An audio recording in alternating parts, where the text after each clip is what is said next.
آج کے ہمارے درس کا آغاز 19ویں پارے سے ہوگا۔ 19ویں پارے کی ابتدا میں اللہ جل شانہ نے قیامت کے دن کافروں کے اپنے دنیا میں کیے ہوئے اعمال پر پچھتانے اور پچھتاوے کا تذکرہ فرمایا ہے کہ یہ ظالم لوگ جنہوں نے دنیا میں اللہ جل شانہ کے نبی کی بات کو تسلیم نہ کیا، توحید کے منکر ہوئے، رسالت کا انکار کیا، اور اس انکار کی بنیاد ان کی آپس کی دوستی تھی، نتیجتاً کل قیامت کے دن یہ اپنے اس عمل کے پچھتاوے میں اپنے ہاتھ کو کھانے لگے گا۔ اس قدر پچھتاوا ہوگا اور یہ تمنا کرے گا کہ کاش میں فلاں شخص کو اپنا دوست نہ بناتا۔ ان آیات مبارکہ کا شان نزول یہ ہے کہ مکہ کا ایک کافر عقبہ بن ابی معیط، اس نے تمام قریشیوں کی دعوت کی اور اس دعوت میں اس نے نبی کریم صلی اللہ تعالی علیہ وسلم کو بھی بلایا۔ آپ تشریف لے گئے، کھانا لگایا گیا، اب سب نے کھانا شروع کر دیا، لیکن نبی کریم صلی اللہ تعالی علیہ وسلم آپ نے کھانے سے انکار فرما دیا اور آپ نے عقبہ سے کہا کہ میں اس شرط پر آپ کا کھانا کھاؤں گا، پہلے تم میرے اوپر ایمان لے آؤ، میری رسالت کو تسلیم کر لو۔ تو چونکہ اہل عرب ان کی فطرت میں مہمان نوازی ہے، مہمان کو ناراض نہیں کرتے، تو ان میں چونکہ یہ ایک عادت تھی، تو اس نے آپ علیہ الصلوۃ والسلام کی اس شرط کو منظور کر لیا اور کلمہ پڑھ کر مسلمان ہو گیا۔ پھر آپ علیہ الصلوۃ والسلام نے کھانا تناول فرمایا۔ آپ کھانا کھا ہی رہے تھے کہ اس کا دوست ابی بن خلف، وہ بھی قریش کے سرداروں میں سے تھا، وہ بھی کھانے پر آیا اور اس نے اس سے کہا کہ تو میرا گہرا دوست ہے، مجھے پتہ چلا ہے کہ تو مجھ سے پوچھے بغیر مسلمان ہو گیا ہے، لہذا یا تو تیری دوستی ختم ہو جائے گی یا نعوذ باللہ تو جا اور حضور پاک صلی اللہ تعالی علیہ وسلم کے چہرہ اقدس پر تھوپ دے۔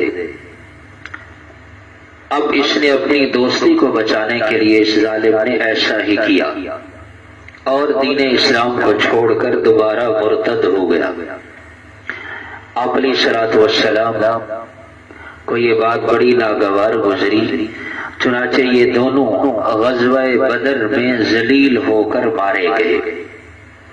اللہ تعالیٰ نے قرآن کریم میں کل قیامت کے دن اس حرکت پر حسرت کا تذکرہ فرمایا، وَيَوْمَ يَعَضُّ الظَّالِمُ عَلَى يَدَيْهِ، یہ ظالم کل قیامت کے دن اپنے ہاتھوں کو کاٹے گا اور تمنا کرے گا، یا ویلتا لیتنی، اے کاش، ہائے میری ہلاکت، لم اتخذ فلانا خلیلا، میں فلاں کو دوست نہ بناتا۔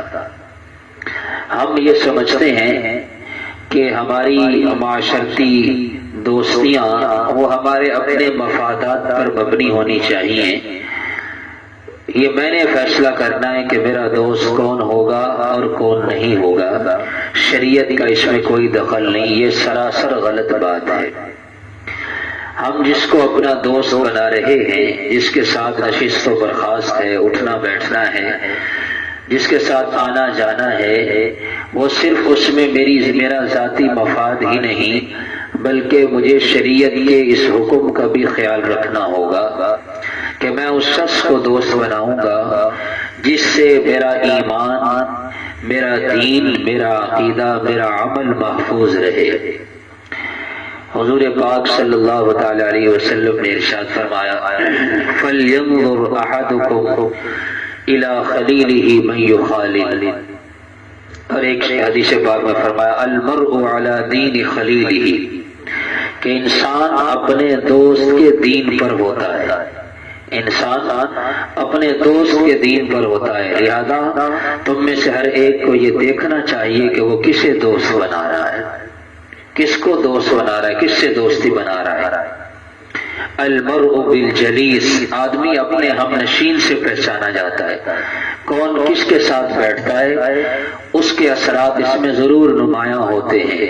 خوشبو والے کے پاس بیٹھیں گے تو جسم سے خوشبو مہکے گی، اور اگر بد عقیدہ آدمی کے ساتھ بیٹھیں گے تو اس کی بد عقیدگی کا اثر انسان کے اوپر لازمی ہوتا ہے۔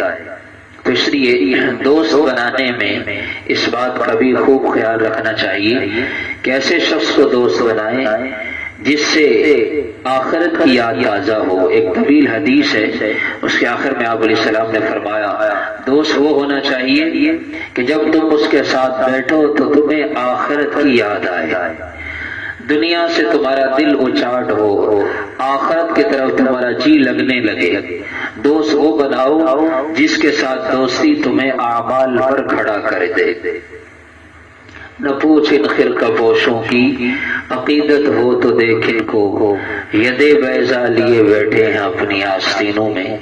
اقبال نے کہا تھا کہ ان لوگوں کو اپنا دوست بناؤ کہ جن کے ہاتھ ید بیضا ہیں، یوں سمجھ لیں ان کے ساتھ جڑ جائیں گے تو آخرت سنور جائے گی۔ یا ایھا الذین آمنوا اتقوا اللہ وکونوا مع الصادقین، اے ایمان والو اللہ سے ڈرو اور سچے لوگوں کے ساتھ ہو جاؤ، سچے لوگوں کے ساتھ ہو جاؤ۔ سچے کون؟ جنہیں دیکھ کر اللہ یاد آ جائے، جن کے ساتھ بیٹھنا دنیا سے بے رغبتی اور آخرت کی طرف رغبت کو پیدا کر دے۔ اللہ جل شانہ ہم سب کو محض اپنے فضل و کرم سے ایسی مجالس اختیار کرنے کی توفیق عطا فرمائے۔ ساتھ ہی اللہ کے نبی صلی اللہ تعالی علیہ وسلم کا شکوہ ہے، قال الرسول یا ربی ان قوم اتخذوا هذا القرآن مہجورا۔ اللہ کے نبی صلی اللہ تعالی علیہ وسلم دنیا میں بھی شکوہ کر چکے اور بعض روایات کے مطابق آخرت میں بھی شکوہ کریں گے۔ یہ وہ واحد شکایت ہے اپنی امت کی جو اللہ کے نبی صلی اللہ علیہ وسلم نے اللہ سے کی۔ کہا رسول نے، اے میرے پروردگار، میری اس قوم نے قرآن کو چھوڑ دیا، اتخذوا هذا القرآن مہجورا، ان لوگوں نے قرآن کو چھوڑ دیا ہے۔ یا تو اس کا تعلق دنیا کی زندگی کے ساتھ ہے، اور واقعتاً ایسا ہوا، بہت کم لوگ تو مسلمان ہوئے، بہت سے کافر ایسے تھے جنہوں نے قرآن پر ایمان نہیں لایا۔ قرآن کو چھوڑنا، اس کی ایک تشریح تو یہ ہے کہ قرآن پر ایمان نہ لانا یہ قرآن کو چھوڑنا ہے۔ علامہ ابن قیم رحمۃ اللہ علیہ نے مختلف صورتیں نقل کی ہیں کہ قرآن کو چھوڑنے کی پہلی صورت نہ قرآن پر ایمان لانا، نہ قرآن کو سننا جیسے کافر کرتے ہیں، اور قرآن کو چھوڑنے کی ایک صورت یہ بھی ہے، قرآن پر ایمان بھی رکھتا ہے، قرآن پڑھتا اور سنتا بھی ہے، لیکن قرآن پر عمل نہیں کرتا۔ قرآن پر عمل نہ کرنا یہ بھی قرآن کریم کو چھوڑنا ہے۔ ایک صورت قرآن کریم کی کو چھوڑنے کی یہ بھی ہے کہ قرآن کریم سنتا بھی ہے، پڑھتا بھی ہے، لیکن قرآنی آیات میں غور و فکر نہیں کرتا۔ میرے اللہ نے مجھے کیا حکم دیا ہے کوئی پتہ نہیں، دوسروں تک پہنچاتا نہیں ہے، قرآن کریم کی اشاعت میں حصہ نہیں لیتا، یہ بھی قرآن کو چھوڑنے والا ہے۔ حضور پاک صلی اللہ تعالی علیہ وسلم نے ایک حدیث میں فرمایا، کن عالما او متعلما، یا عالم بن جاؤ یا متعلم بن جاؤ۔ اور ایک حدیث میں فرمایا، نہ عالم بن سکتے ہو نہ متعلم بن سکتے ہو تو پھر ان دونوں سے محبت رکھنے والے بن جاؤ۔ تو قرآن کریم یہ اللہ جل شانہ کی طرف سے بھیجا ہوا ہدایت نامہ ہے، تو اس پر کسی نہ کسی درجے میں قرآن سننا بھی ہے، پڑھنا بھی ہے، اور عمل بھی کرنا ہے، قرآن پر عمل بھی کرنا ہے۔ یہ قرآن کریم کا ہم سے مطالبہ کیا ہے؟ اللہ جل شانہ کا کلام ہے، اللہ نے اپنے پیارے نبی صلی اللہ علیہ وسلم کے قلب اطہر پر اتارا ہے، بڑا ہی خوبصورت کلام ہے۔ جب سورہ طٰہٰ اور قرآن کریم کی تلاوت ہوئی تو فرشتوں نے جب اس کلام کو سنا تو فرشتے رشک کرنے لگے کہ کتنی قابل رشک ہیں وہ زبانیں جو اس کلام کی تلاوت کریں، کتنے بابرکت ہوں گے وہ سینے جو اس کلام کو اپنے اندر محفوظ کریں گے۔ اہل ایمان کی صفات کا بیان ہے، وعباد الرحمن، رحمان کے بندے کون ہیں؟ ان کی مختلف صفات یہاں ذکر کی ہیں۔ الذین یمشون علی الارض ہونا، اللہ کا بندہ کون ہوتا ہے؟ اللہ والا کون ہوتا ہے؟ جو زمین پر تواضع سے چلتے ہیں، اکڑ کر نہیں چلتے۔ جب جاہل لوگ ان سے مخاطبت کرتے ہیں، بحث و مباحثہ کرتے ہیں تو وہ سلام کر کے گزر جاتے ہیں، الجھتے نہیں ہیں۔ عباد الرحمن، اللہ کے بندے کون ہوتے ہیں؟ جن کی راتیں سجدوں میں اور قیام میں گزرتی ہیں، سجدوں میں اور قیام میں گزرتی۔ آپ علیہ السلام نے فرمایا افضل الصلاة بعد الفریضہ صلاة فی جوف اللیل، فرض نماز کے بعد سب سے افضل ترین نماز وہ آدھی رات کی نماز ہے، یعنی تہجد کی نماز، تہجد کی نماز۔ تو ان کی راتیں سجدوں اور قیام میں گزرتی ہیں۔ وہ ہیں اللہ کے بندے جو اللہ سے یہ دعا کرتے ہیں، ہمارے پروردگار اصرف عنا عذاب جہنم، ہمیں جہنم کے عذاب سے پھیر لے، بچا لے، جہنم کا عذاب بڑا سخت ہوگا۔ وہ ہیں اللہ والے کہ جب وہ خرچ کرتے ہیں تو اسراف نہیں کرتے، خرچ کرنے میں اعتدال سے کام لیتے ہیں، بخل نہیں کرتے۔ وَكَانَ بَيْنَ ذَلِكَ قَوَامًا، بخل بھی نہیں کرتے، فضول خرچی بھی نہیں کرتے، درمیانے درجے کا خرچ کرتے ہیں۔ وہ ہے اللہ والے جو اللہ کے علاوہ کسی کے ساتھ کسی کو معبود نہیں مانتے، ناحق کسی کی جان نہیں لیتے، زنا نہیں کرتے۔ یہی وہ لوگ ہیں اللہ نے ان کے لیے کل قیامت کے دن اللہ نے ان کے لیے ایسی نعمتیں تیار کر رکھی ہیں کہ جب یہ لوگ وہاں پہنچیں گے اللہ ان کی برائیوں کو نیکیوں میں بدل دیں گے۔ الا من تاب وآمن وعمل عملا صالحا فاولئک، یہی لوگ ہیں یبدل اللہ سیئاتہم حسنات، اللہ کا ان پر اتنا کرم ہوگا اللہ ان کی برائیوں کو بھی نیکیوں میں بدل دے۔ فرمایا یہ لوگ لا یشہدون الزور، جھوٹی گواہیاں نہیں دیتے۔ وَإِذَا مَرُّوا بِاللَّغْوِ مَرُّوا كِرَامًا، جب واہیات قسم کے لوگوں سے ان کا گزر ہوتا ہے تو خاموشی سے گزر جاتے ہیں۔ وہ لوگ جب ان کے سامنے اللہ کی آیات پڑھی جاتی ہیں يَخِرُّ عَلَيْهَا صُمًّا وَعُمْيَانًا، کان اللہ کے کلام کی طرف لگاتے ہیں۔ وہی لوگ ہیں جو یہ دعا کرتے ہیں، بڑی جامع دعا ہے، ربنا هب لنا من ازواجنا وذریاتنا قرۃ اعین، اے ہمارے پروردگار ہمیں ہمارے اہل و عیال اولاد کی طرف سے آنکھوں کی ٹھنڈک عطا فرما، آنکھوں کی ٹھنڈک عطا فرما۔ اے اللہ ہمیں متقی لوگوں کا امام بنا دے، متقی نہیں بلکہ متقیوں میں جو سب سے اگلے درجے والا ہے ہمیں وہ بنا۔ یہی لوگ ہیں جن کے لیے بڑے بڑے بالا خانے اللہ نے تیار کر رکھے ہیں، یہ ہمیشہ ان میں رہیں گے۔ تو اس لیے میرے محترم بھائیو، یہ رمضان المبارک کا مہینہ اللہ جل شانہ کی رحمت خاصہ کا مہینہ ہے، اللہ کی رحمت بندے کی طرف متوجہ ہے۔ 14 رمضان المبارک جو گزشتہ جمعہ گزرا ہے، حرم مکی میں شیخ سعود بن ابراہیم الشریم دامت برکاتہ جو وہاں کے ائمہ میں سے ہیں، انہوں نے جو خطبہ جمعہ دیا اس میں انہوں نے ایک خوبصورت سا جملہ فرمایا کہ رمضان المبارک، جس کا مفہوم یہ ہے کہ رمضان المبارک کے جتنے دن گزر گئے یہ دوبارہ لوٹ کے نہیں آئیں گے، جتنے دن گزر گئے یہ ہماری زندگی میں دوبارہ لوٹ کر نہیں آئیں گے۔ اب اگر ان میں کوئی کمی کوتاہی رہ گئی، ان دنوں کی تلافی کا، ان دنوں میں جو اعمال میں کمی کوتاہی ہوئی اس کی تلافی کا بہترین طریقہ اگلے دنوں کو قیمتی بنانا ہے۔ حضرت علی فرمایا کرتے تھے مضی ما مضی، کہ جو گزر گیا وہ تو گزر گیا۔ عقل مند آدمی وہ ہے جو اپنے ماضی سے سبق لے کر اپنے حال اور مستقبل کو بہتر بنا لے۔ وہ کیوں ہوا اگر اس کی فکر میں پڑا رہے گا کہ یہ کیوں ہوا تو اس کا نتیجہ یہ ہوگا آج اور کل کا وقت بھی ضائع ہو جائے گا۔ تو پچھلے اپنے ماضی سے سبق لیتے ہوئے اپنے حال اور مستقبل کو بہتر بنانا ہے۔ جتنے دن گزر گئے وہ دوبارہ لوٹ کے نہیں آئیں گے۔ عقل مند آدمی وہ ہے جو بقیہ دنوں کو قیمتی بنا لے۔ گیا وقت پھر ہاتھ آتا نہیں، سدا عیش دورہ دکھاتا نہیں۔ جو دن گزر گئے، جو وقت گزر گیا یہ کبھی واپس نہیں آئے گا۔ گزرا ہوا وقت ایسے ہے جیسے منہ سے نکلی ہوئی بات، جیسے تیر سے، جیسے کمان سے نکلا ہوا تیر، وہ واپس نہیں آ سکتا۔ منہ سے نکلی ہوئی بات واپس نہیں آ سکتی، ایسے گزرا ہوا وقت بھی واپس نہیں آ سکتا۔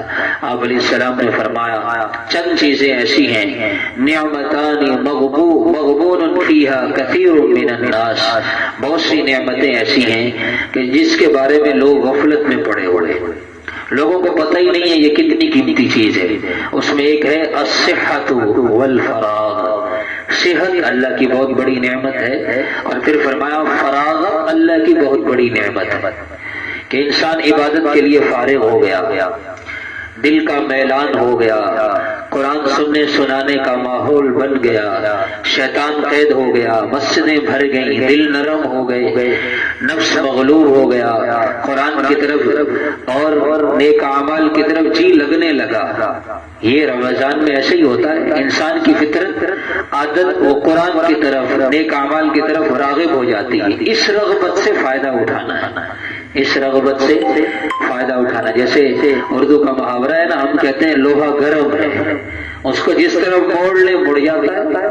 تو یہ طبیعت نرم ہو چکی ہے، دل نرم ہو چکا ہے، نفس مغلوب ہو چکا ہے، شیطان قید ہو چکا ہے، مسجدوں میں بہاریں ہیں، اللہ اپنی رحمت کثرت کے ساتھ موسلا دھار بارش کی طرح رحمت برس رہی ہے۔ اب اس سے فائدہ اٹھانا ہے، اب اس سے فائدہ اٹھانا ہے۔ آپ علیہ السلام نے فرمایا کہ اس مہینے میں بھی اگر کوئی محروم ہو گیا وہ سب سے بڑا محروم ہے۔ تو اس لیے میرے محترم بھائیو، آخری عشرہ شروع ہونے والا ہے جو اس پورے مہینے کا خلاصہ ہے، نچوڑ ہے، اس لیے اللہ کی شان ہے، اللہ تعالیٰ کی کیا حکمتیں ہیں، اللہ حکیم علیم ذات ہے، اللہ کی حکمتیں انسان سمجھ نہیں سکتا، لیکن اللہ نے شب قدر کس میں رکھی ہے؟ پہلے عشرے میں نہیں، دوسرے عشرے میں نہیں، تیسرے عشرے میں رکھی، آخری عشرے میں، اور پھر شب قدر کی تعیین بھی نہیں فرمائی، تاکہ کیا مقصد اس کا؟ تاکہ پورا آخری عشرہ شب قدر کی تلاش میں گزارتے ہوئے نیکی میں گزر جائے۔ پھر اعتکاف، مسنون اعتکاف بھی کہاں ہے؟ آخری عشرے میں۔ تو آخری عشرہ یہ بہت سی ایسی عبادات کا مجموعہ ہے جو پورا سال نہیں ہوتی، شب قدر کی تلاش آخری عشرے میں، اور اسی طرح قرآن کریم مکمل ہوتے ہیں عموماً آخری عشرے میں۔ اعتکاف مسنون اعتکاف کی عبادت صرف آخری عشرے میں، اور اسی طرح پورے مہینے میں جتنے لوگ جہنم سے آزاد ہوتے ہیں افطار کے وقت، ان تمام کے بقدر آخری رات میں اسی ایک دن میں اللہ آزاد فرماتے ہیں۔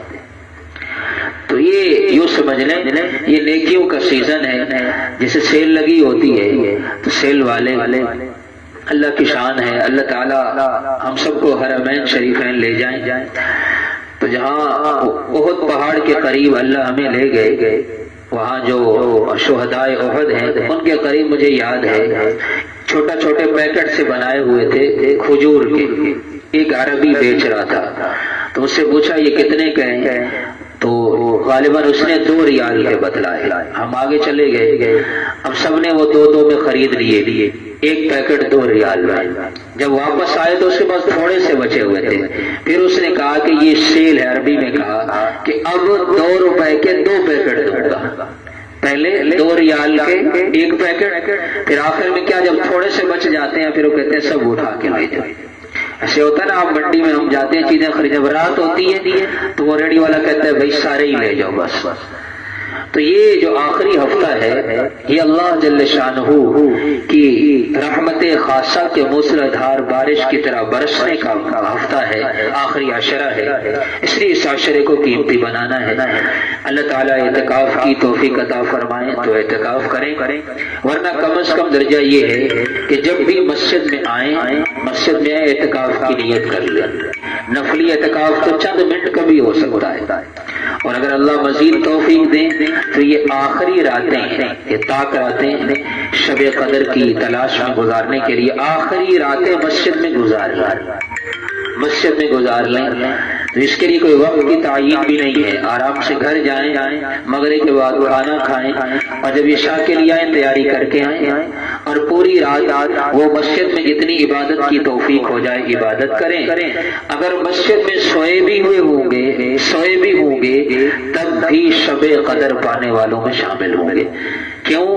اس لیے کہ مسجد میں جو آ گیا ہے، جو مسجد میں سویا ہوا ہے، وہ کس کے گھر سویا ہوا ہے؟ اللہ کے گھر سویا ہوا ہے. کس کے گھر سویا ہوا ہے؟ اگر گھر والے کوئی چیز بانٹ رہے ہوں، تقسیم کر رہے ہوں تو جو گھر کا مہمان ہوتا ہے اس کے لیے ویسے ہی الگ رکھ دیا جاتا ہے. یہ تو ہمارے گھر کا مہمان ہے، تو اللہ کے گھر کا مہمان بننا. تو کم از کم درجہ یہ ہے کہ راتوں میں ان راتوں کو اللہ کے گھر میں گزارے. نفلی اعتکاف میں یہ ادنا درجہ ہے، اور مسنون اعتکاف کر لیں تو وہ تو نور علی نور ہے. اللہ تعالیٰ نے قرآن کریم کا تعارف کرایا کہ قرآن کریم وہ کتاب ہے لتنزیل رب العالمین، جو رب العالمین کی طرف سے اتاری ہوئی ہے، جسے لے کر آئے ہیں روح الامین سید الملائکہ حضرت جبرائیل علیہ السلام علی قلبک. اللہ نے اس قرآن کو، اس کلام کو نبی کریم صلی اللہ علیہ وسلم کے مبارک دل پر اتارا ہے. کتنی خوبصورت تعبیر ہے. اللہ جل شانہ نے فرمایا یہ قرآن کس پر اترا؟ اللہ کے نبی صلی اللہ علیہ وسلم کے مبارک دل پر اترا ہے. اللہ تعالیٰ نے ہمیں یہ سعادت دی ہے کہ ہم وہ قرآن، ہم میں سے ہر ایک کے گھر میں وہ کلام موجود ہے. جو کلام کس کا ہے؟ اللہ کا ہے. جسے لائے کون ہے؟ جبرائیل علیہ السلام. جو اترا دنیا میں انسانوں میں سب سے بہترین انسان، خیر البشر حضور پاک صلی اللہ علیہ وسلم، اور پھر آپ کے جسم مبارک میں سے بھی سب سے بہترین حصہ کون سا؟ دل والا. یا علیہ الصلوۃ والسلام کا دل وہ ہے جسے 4 مرتبہ آب زمزم سے دھویا. کتنی مرتبہ؟ جسے آپ کہتے ہیں شق صدر کا واقعہ. 4 مرتبہ آپ کا سینہ چاک کیا گیا. 2 مرتبہ بچپن کی حالت میں، 1 مرتبہ معراج کے موقع پر، اور 1 مرتبہ بعض روایات کے مطابق نبوت ملنے سے پہلے. معراج کے موقع پر آپ علیہ السلام فرماتے ہیں میں رات کو سویا ہوا تھا. تو طویل واقعہ ہے، خلاصتاً عرض کر دیتا ہوں کہ حضرت جبرائیل علیہ السلام اپنے 2 ساتھیوں کے ساتھ آئے اور انہوں نے میرے سینے کو چیرا اور اس میں سے میرا دل کو نکالا اور اسے سونے کے ایک تشت میں رکھا اور اسے پھر آب زمزم سے دھو کر اسے ایمان اور حکمت سے بھر کر میرے سینے میں اس دل کو رکھ دیا گیا. تو یہ وہ دل ہے جو ایمان سے بھرا ہوا ہے، یہ وہ دل ہے جو حکمت سے بھرا ہوا ہے، یہ وہ دل ہے جو اللہ جل شانہ کی محبت سے بھرا ہوا ہے، یہ وہ دل ہے جس دل نے اللہ جل شانہ سے براہ راست فیض لیا ہے. معراج کے موقع پر پردے ہٹ گئے. اللہ نے اپنے نبی صلی اللہ علیہ وسلم کو قاب قوسین او ادنا، بس 2 نیزوں کے برابر یا اس سے بھی تھوڑا فاصلہ تھا.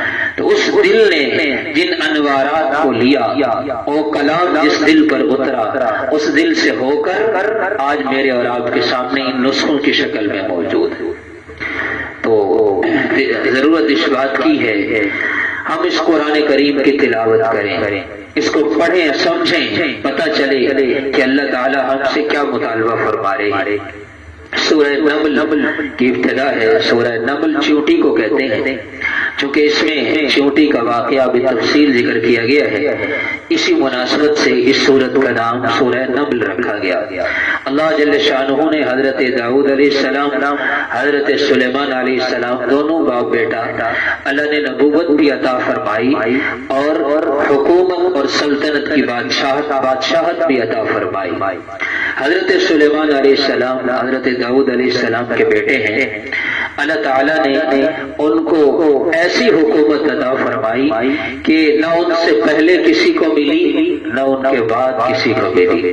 لا ينبغي لأحد من حضرت سلیمان علیہ السلام نے دعا کی ہے کہ اللہ مجھے ایسی حکومت عطا فرما کہ جو میرے بعد پھر کسی کو نہ ملے۔ چنانچہ اللہ نے ہوا کو مسخر فرمایا اور علمنا منطق الطیر، اللہ نے پرندوں کی بولیاں بھی سکھا دی۔ کبوتر کیا کہتا ہے، چیونٹی کیا کہتی ہے، فاختہ کیا کہتی ہے، چڑیا کیا کہتی ہے، کوا کیا کہتا ہے، کون سی بولیاں بولتے ہیں، حضرت سلیمان علیہ السلام کو اللہ نے اس کا علم عطا فرمایا۔ علامہ دمیری رحمت اللہ علیہ ایک بہت بڑے مورخ گزرے ہیں، انہوں نے حیات الحیوان کے نام سے ایک کتاب لکھی ہے، حیات الحیوان، جانوروں کی زندگی۔ اس میں انہوں نے حضرت سلیمان علیہ السلام سے منقول تمام پرندوں کی بولیوں کا تذکرہ فرمایا ہے۔ زخیم کتاب ہے، اس میں یہ سارا تذکرہ موجود ہے۔ اس میں لکھا ہے کہ امام شافعی رحمت اللہ علیہ فرمایا کرتے تھے کہ پرندوں میں سب سے سمجھدار پرندہ کبوتر ہے، پرندوں میں سب سے سمجھدار پرندہ وہ کبوتر ہے۔ ابن عطیہ رحمت اللہ علیہ فرمایا کرتے تھے کہ حشرات الارض میں زمین پر چلنے والے، رینگنے والے، ان میں سے سب سے سمجھدار وہ چیونٹی ہے۔ اللہ تعالیٰ نے اس میں قوت شامہ بہت زیادہ رکھی ہے، سونگھنے کی طاقت بہت زیادہ ہے۔ اس کے جسم کے پچھلے حصے میں اللہ نے تیزابیت اور زہر کا مادہ رکھا ہے، اور فرمایا اللہ تعالیٰ نے اس کو اتنی سمجھ عطا فرمائی ہے کہ یہ جب دانا، وہ دانا حالانکہ اس کی جسم کی، اس کے جثے سے بھی بڑا ہوتا ہے، لیکن ایک چیونٹی اس پورے دانے کو کھینچ کر کے آتی ہے، اور جب وہ اس کو اپنے لیے بطور خوراک کے سٹور کرتی ہے، جمع کرتی ہے، محفوظ کرتی ہے، تو وہ سب سے پہلے اس دانے کے 2 ٹکڑے کرتی ہے۔ وجہ اس کی کیا ہے کہ اگر دانا وہ ثابت باقی رہے گا تو وہ اگ جائے گا، تھوڑا سا اس کو پانی لگے گا، وہ جہاں بھی زمین پر بڑا ہوگا وہ اگ جائے گا، اس میں اگنے کی صلاحیت ہوتی ہے۔ لیکن جب دانا ٹوٹ جاتا ہے، 2 حصے ہو جاتا ہے، تو اس میں اگنے کی صلاحیت ختم ہو جاتی ہے۔ تو یہ آتے ہی دانا لے کر جب آتے ہی پہلا کام کیا کرتی ہے، اس کے 2 ٹکڑے کر دیتی ہے تاکہ یہ دانا اگ کر میری خوراک ضائع نہ ہو جائے۔ اللہ نے یہ اس کو سمجھ عطا فرمائی۔ واقعہ ہے حضرت سلیمان علیہ السلام کا، اپنے لشکر کے ساتھ جا رہے تھے جس میں جنات بھی تھے، انسان بھی تھے، پرندے بھی تھے۔ حتی اذا اتوا علی وادی النمل، چیونٹیوں کی ایک بل کے قریب سے گزرے، قالت نملۃ یا ایھا النمل ادخلوا مساکنکم، تو اس ایک چیونٹی نے جب آتا ہوا دیکھا، علامہ ابن کثیر رحمت اللہ علیہ نے تفسیر ابن کثیر میں لکھا ہے، اس چیونٹی کا نام تک بتایا، مفسرین نے کتنی محنت کی ہے، اللہ اکبر۔ کہتے ہیں اس کا نام یقال لها الحرس، اس کا نام حرس تھا۔ حرس حارس سے ہے، سین کے ساتھ، حارس کا معنی ہوتا ہے چوکیدار، تو حرس یہ چوکیدار چیونٹی تھی، اس کو حرس کہا جاتا تھا۔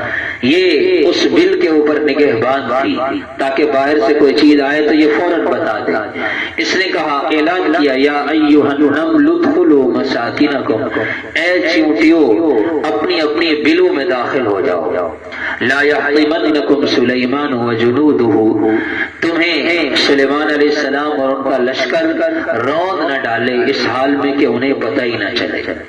سلیمان علیہ السلام نے اس کی اس آواز کو سن لیا، فتبسم ضاحکا من قولها، آپ اس کی اس بات کو سن کر مسکرا دیے۔ مفسرین نے یہاں ایک بڑا عجیب نکتہ لکھا ہے کہ ایک چیونٹی، اس کی کوئی حیثیت ہی نہیں۔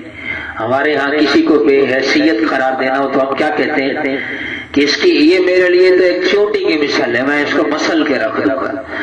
ایک چیونٹی جس کی ہمارے ہاں کوئی اہمیت بھی نہیں، لیکن جب اس ایک چیونٹی، اس کمزور مخلوق نے اپنی جیسی دوسری مخلوق کی جان کی حفاظت کی، اس کی فکر کی، تو اس چیونٹی کا اپنے ہم جنسوں کی فکر کرنا اللہ کو اتنا پسند آیا، اللہ نے قیامت تک کے لیے قرآن میں اس کا تذکرہ فرما دیا۔ جب ایک انسان جو اشرف المخلوقات ہے، جسے اللہ نے اپنے دست قدرت سے بنایا ہے، اگر یہ انسان دوسروں کی فکر کرنے لگ جائے تو یہ اللہ کو کتنا محبوب ہو جائے گا۔ تو اس لیے حضرت سلیمان علیہ السلام کے بارے میں آتا ہے، ایک مرتبہ قحط سالی ہو گئی۔ تفسیر ابن کثیر کے یہ واقعات میں آپ حضرات کے سامنے نقل کر رہا ہوں جو اسی آیت کے تحت علامہ ابن کثیر نے نقل کیے ہیں۔ حضرت سلیمان علیہ السلام کے زمانے میں قحط سالی ہوئی تو وہ اپنی قوم کو لے کر کھلے میدان میں گئے صلاۃ استسقاء، بارش مانگنے کے لیے۔ دیکھا کہ ایک چیونٹی ہے جو اپنی پشت کے بل لیٹی ہوئی ہے اور اس نے اپنی ٹانگوں کو قوائمہا، اس نے اپنی للسماء، اس نے اپنی ٹانگیں آسمان کی طرف اٹھائی ہوئی ہے اور یہ دعا کر رہی ہے، یا ربنا انا خلق من خلقک، اے پروردگار ہم بھی تیری مخلوق میں سے ایک مخلوق ہیں اور ہمیں بھی پانی کی ضرورت ہے، کیونکہ ہم بھی پانی کے بغیر زندہ نہیں رہ سکتے۔ بس اتنا سا جملہ اس نے کہا۔ حضرت سلیمان علیہ السلام نے جب یہ جملہ سنا، اپنی قوم سے کہا، ارجعوا الی بیوتکم، اپنے گھروں کی طرف لوٹ جاؤ، اس چیونٹی کی اس دعا کی برکت سے اللہ تمہیں بارش عطا فرمائے۔ اور اللہ نے بارش عطا فرمائی۔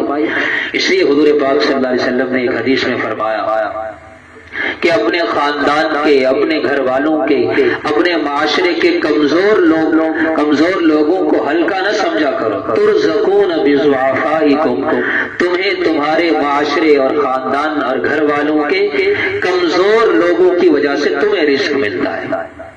گھر میں کوئی بیمار ہے، کوئی معذور ہے، وہ بوجھ نہیں ہے، اس کی وجہ سے تو ہمیں رزق مل رہا ہے۔ ان غربا کی وجہ سے تو اللہ مالداروں کو رزق دے رہے ہیں۔ اس لیے اپنا صدقہ فطر بھی ادا کریں، اب آخری عشرے کا انتظار نہ کریں، پہلے سے ہی ادا کریں۔ اور زکوٰۃ ہو یا صدقہ فطر ہو یا مالی تعاون ہو، یہ خود غریب کو جا کر کے دینا۔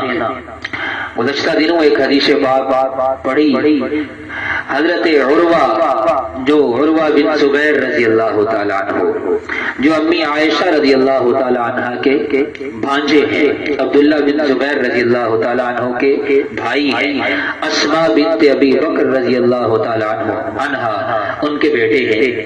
تو اپنے بھانجے کو بلایا حضرت امی عائشہ رضی اللہ تعالیٰ عنہ اور انہیں کچھ مال دیا اور دے کر کے فرمایا، جاؤ فلاں ایک شخص ہے جو ضرورت مند ہے، اس کے پاس جاؤ اور جا کر کے یہ مال اس کے ساتھ رکھ دینا۔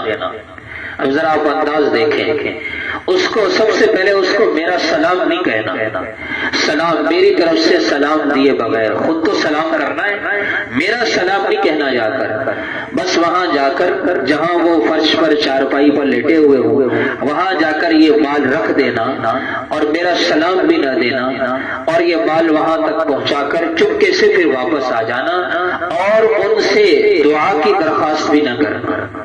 ان سے یہ نہ کہنا ہمارے لیے دعا کریں، نہ سلام کرنا اور نہ ہی میرے لیے دعا کی درخواست کرنا، بلکہ چپکے سے وہ مال رکھ دینا۔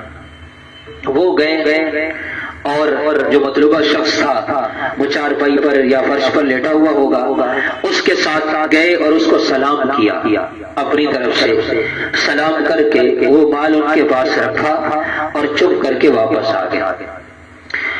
واپس آ کر اپنی خالہ جان اپنی عائشہ رضی اللہ تعالیٰ عنہ سے پوچھا، خالہ جان اس وقت تو آپ کا حکم تھا وہ میں نے پورا کر دیا، اس عمل میں نے 3 عجیب چیزیں دیکھی ہیں، جو آپ نے جو 3 کام اس میں کروائے ہیں مجھ سے، مجھے ذرا اس کی حکمت بتا دیں۔ پہلا کام یہ کہ آپ نے یہ کہا ہے کہ اسے جا کر کے میرا سلام نہیں کہنا، دوسرا کام اس سے میرے لیے دعا کا نہ کہنا، تیسرا کام یہ پیسے اس کے ہاتھ میں نہیں دینے بلکہ ساتھ رکھ کے آ جانا۔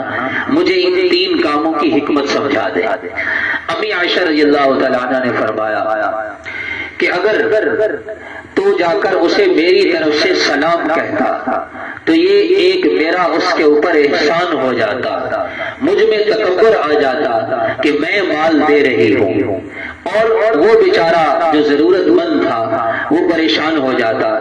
اس پریشانی سے بچانے کے لیے میں نے پہلی بات یہ کہی کہ اسے میرا سلام نہ کہنا، تاکہ اسے پتہ ہی نہ چلے یہ کس نے دیا ہے۔ چپکے سے صدقے کا عمل پورا ہو جائے گا ایک۔ دوسرا اس سے دعا کا نہ کہنا، اس کی وجہ یہ ہے کہ اگر وہ ہمیں دعا دے دیتا تو ہماری یہ دعا کس کے نتیجے میں ہوتی؟ ہمارے مال کے عوض میں۔ تو جو صدقہ ہم اس کو دے رہے تھے ہم اس کا بدلہ دنیا میں ہی دعا کی شکل میں لے لیتے، حالانکہ ہمیں اس صدقے کا بدلہ کہاں چاہیے؟ آخرت میں۔ اور ایک عجیب بات فرمائی آخری کہ تیسری بات یہ تھی کہ اس کے ہاتھ میں کیوں نہیں دینا، ساتھ رکھ کے آ جانا۔ فرمایا کہ اگر تو اس کے ہاتھ میں یہ مال دیتا تو اس کا ہاتھ نیچے ہوتا، تیرا ہاتھ اوپر ہوتا، اور اس کے دل میں بات آ سکتی تھی کہ اے پروردگار کب تک میں لوگوں کے سامنے یوں ہاتھ پھیلاتا رہوں گا۔ اس کے دل میں اس کے کان میں یہ بات ہوتی، اللہ کے نبی کا فرمان آتا الید العلیا خیر من الید السفلی، کہ اوپر والا ہاتھ نیچے والے ہاتھ سے بہتر ہوتا ہے۔ تو اس کے دل میں اگر یہ بات آ جاتی کہ یا اللہ مجھ پر ایسا زمانہ آ گیا کہ میں ہاتھ پھیلا رہا ہوں اور دینے والا مجھے اوپر سے دے رہا ہے، تو امی عائشہ رضی اللہ تعالیٰ عنہ نے یہ 3 کام اس لیے کرائے تاکہ ہمیں بھی پورا اجر مل جائے اور غریب کی خودداری بھی متاثر نہ ہو۔ اس سے پتہ چلا کہ صدقہ اور زکوٰۃ اور مالی تعاون کرنا ہے تو خود اس کے پاس چل کے جانا ہے اور اس کو ایسے انداز میں دینا ہے جس سے اس کی خودداری بھی متاثر نہ ہو۔ اللہ کی شان ہے، اللہ تعالیٰ نے کتنا پردہ رکھا ہے غریب کا اور امیر کو تکبر سے بچایا ہے۔ یہ شریعت کا مسئلہ ہے۔ اگر آپ کسی کو زکوٰۃ دینا چاہتے ہیں کہ وہ قریبی رشتہ دار ہے تو اس کو زکوٰۃ کہہ کر دینا یہ بھی لازمی اور ضروری نہیں ہے۔ کتنا بڑا پردہ ہے۔ آپ کسی کو اپنے بھائی کو، اپنی بہن کو، اپنے قریبی رشتہ دار کو، دوست کو زکوٰۃ دینا چاہ رہے ہیں، اب وہ غریب آپ نے تعاون بھی کرنا ہے تو بہترین طریقہ یہی ہے اپنی زکوٰۃ ان کو دے دے۔ اب زکوٰۃ کو زکوٰۃ کہہ کر دینا کوئی ضروری نہیں ہے۔ ہاں اگر اپنی زکوٰۃ آپ یہ کہہ کر بھی دیں گے کہ بھائی یہ میری طرف سے ہدیہ قبول کر لیں، میری طرف سے، تو وہ تو ہدیہ سمجھے گا، آپ نے دل میں زکوٰۃ کی نیت کی ہوئی، آپ کی زکوٰۃ ادا ہو جائے گی۔ کیونکہ بہت سے لوگ ایسے ہیں اگر آپ ان کے زکوٰۃ دے کر کہیں گے تو وہ زکوٰۃ نہیں لیں گے، خودداری متاثر ہوتی ہے۔ میں اور آپ تصور کریں، ہمیں کوئی کہ یہ زکوٰۃ کا پیسہ آپ لے لو، ہم کبھی نہیں لیں گے چاہے جتنی ضرورت ہو۔ کوئی ہدیہ کہہ کر دے دے گا تو آرام سے لے لیں گے۔ تو اللہ نے کتنا پردہ رکھا۔ امی عائشہ رضی اللہ تعالیٰ عنہ کے بارے میں آتا ہے کہ جب کوئی مانگنے والا ان کے پاس آتا تھا مانگنے کے لیے تو وہ سائل کو مال بھی دیتی دعا بھی دیتے، مال بھی دیتی دعا بھی دیتی۔ کسی نے پوچھا اماں جان اس نے آپ سے سوال کیا، آپ نے اس سوال کے بدلے میں اسے مال دے دیا، تو پھر یہ دعا اضافی کیوں دے رہی ہے؟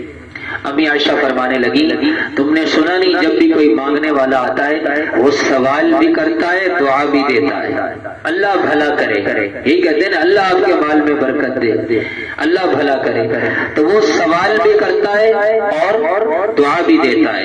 تو میں سوال کے بدلے میں مال دے دیتی ہوں اور دعا کے بدلے میں دعا دے دیتی ہوں۔